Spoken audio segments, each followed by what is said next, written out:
Bir жас жігіт үйленіпті. Дүркіретіп үлкен салтанат сарайында 500 адамға той жасап жатыр екен. Бала жастайынан әкесіз қалған, ананың қолында өскен екен. Той болып жатыр, қызық болып жатыр.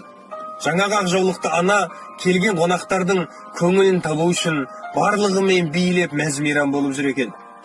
Билеп жүргенін көрген келін жарының құлағына сыбырлап жатыр дейді. Ана, шешең айтшы, билей бермесін, ыржаң-тыржаң деп жүре бермесін, шетте тұрсын.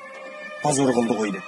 Сонда бала жарының жүзіне жымия күліп ортаға шығып кетіпті. Қолына асабадан микрофонды алып, анам кімге керек деп айтыпты дауыстап. Ағайындардың ешқайсысы түсінбейді аң-таң.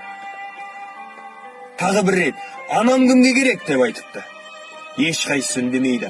9 ай 10 күн тар құрсағында көтерген ананы бала жарына айырбастап жатыр ма деп түсінбей қалыпты. Үшінші рет тұрып, анам кімге керек деп тағы бір рет айтыпты. Ешкім мүлде үндемейді.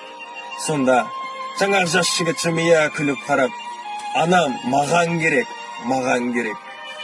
Дүниеде мен барлық нәрсені таба алам, бірақ анамды ешқашан таба алмаймын депті де, анасының қолынан ұстап тойханадан шығып бара жатса, алдынан қайнатасы шығып қалыпты.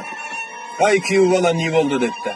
Сонда жас бала болған жағдайдың барлығын қайнатасына түсіндіріп беріпті. Сонда атасы көзіне жас алып, құшақтап, ей құлыншағым, менің де сен сияқты ұлым болса ғой, күйеу балам болса ғой, кешірші мені, осындай қыз тәрбиелегеніме депті.